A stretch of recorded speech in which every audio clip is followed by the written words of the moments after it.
Moi, si ça ne vous ennuie pas, je vais me lever parce que je préfère être assis, ça me gêne toujours un peu parce qu'on ne se voit pas très bien. Là, au moins, c'est mieux assis. Et puis c'est une rencontre, donc je ne vais pas parler tout seul pendant trois plombes. Je vais faire une brève intro. Et puis après, ben, on est là pour se parler. Donc vous me posez toutes les questions que vous voulez, j'y répondrai du mieux que je pourrai.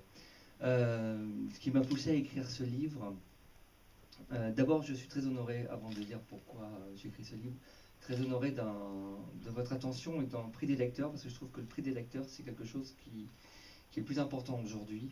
Je ne veux pas jeter l'opprobre sur les prix de jury professionnels, mais il s'avère que malheureusement, très souvent, il y a des conflits d'intérêts qui font que on peut penser que les démarches ne soient pas toujours sincères. Je mets à part le Goncourt qui fait vraiment un effort considérable aujourd'hui avec des gens qu'on ne peut pas soupçonner de conflits d'intérêts comme Philippe Claudel, Bernard Pivot. Le Goncourt fait vraiment un gros travail aujourd'hui pour redonner ses lettres de noblesse à un prix littéraire, mais tous les autres malheureusement sont toujours en bisbille avec les maisons d'édition. Donc c'est pour cette raison que un prix des lecteurs c'est toujours très touchant. J'en ai reçu quelques-uns et je ne vous cache pas que ça permet d'améliorer ma géographie parce que quand j'ai vu que j'avais reçu le prix des chapelains, d'abord j'ai pensé à une communauté catholique, et ensuite, quand j'ai regardé de quoi il retournait, j'ai vu que c'était donc la Chapelle-sur-Erdre, et il m'a fallu faire une recherche sur Google pour voir où était la Chapelle-sur-Erdre. Voilà. Maintenant, ça améliore mes connaissances géographiques.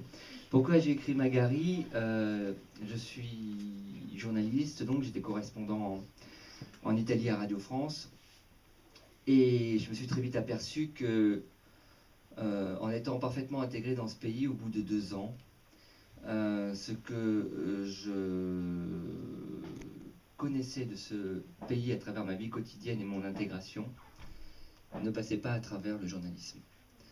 C'est-à-dire que le journalisme, c'est une actualité, ça se résume à une actualité, à souvent une actualité politique. Or, une société ne peut pas se définir à partir de ses gouvernants. Souvent aussi, on a un léger travers dans notre profession, et je veux bien en faire une autocritique, qui est que bien souvent, les directions de rédaction, non pas par malhonnêteté, mais plus par confort intellectuel, préfèrent à la vérité l'idée qu'on s'en fait. Et ça, c'est très dur pour l'actualité à l'étranger, parce que souvent, on préfère effectivement céder au principe de la caricature pour que ce soit plus simple à comprendre. Or là, par rapport à l'Italie, je trouve que justement, on tombe dans ce piège à bras raccourcis depuis 20 ans, notamment sur un homme qui est Berlusconi, et qu'on résume toujours l'Italie à un folklore d'opérette, et que malheureusement, c'est certainement un des pays européens les plus difficiles à comprendre aujourd'hui. Et je trouvais qu'à travers une fiction, on pouvait faire passer beaucoup plus de choses qu'à travers le journalisme. Que la littérature était plus forte que le journalisme pour faire passer toute la somme de nuances et de complexités qui sont indispensables à la compréhension d'une société. Et, et ça a toujours été vrai de tout temps, pas seulement pour la littérature, pour toutes les formes artistiques, le cinéma, la peinture. Sous les dictatures, la littérature et le théâtre ont été des bouffées d'air pour décrire une société fermée, prisonnière d'elle-même. Donc, euh, donc oui, par la fiction, je trouvais que je pouvais faire passer tout ce que je ne pouvais pas dire dans le journalisme et que je pouvais certainement mieux expliquer l'Italie ainsi. Voilà pourquoi je me suis lancé dans cette écriture qui m'a pris 4 ans, qui était une manière d'écrire qui m'allait bien parce que comme j'étais souvent pris par les reportages, j'écrivais 1 ou 2 mois et je laissais respirer 5 mois et quand je reprenais, j'avais déjà un peu oublié ce que j'avais écrit et donc je le découvrais comme un lecteur en fait et je pouvais voir tout de suite ce qui fonctionnait, ce qui fonctionnait pas. Moi je suis admiratif des gens qui arrivent à écrire un livre en 10 mois. Je ne suis pas capable. Je pense que vraiment il faut le temps de la maturation à chaque fois. Et encore, dans le cas de Megari, j'étais pas content à l'arrivée. Je pense que à un moment donné, si l'éditeur ne vous dit pas bon, maintenant tu le rends, on le rend jamais.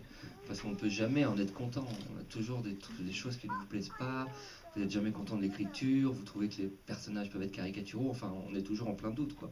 L'écriture, pour moi, c'est toujours à améliorer. Et aujourd'hui, si je vais continuer dans ce chemin-là, en écrivant actuellement le prochain roman, c'est vraiment être conscient d'un style à acquérir, d'un but à atteindre et d'aller vers quelque chose. Donc une marge de progression constante et essayer de tendre vers quelque chose à chaque fois de, de plus abouti. Voilà, tout simplement.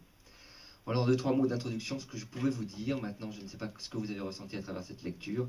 Et comme je vous le disais, je suis plutôt là pour répondre à vos questions plutôt que de parler pendant 3 plombes. Voilà.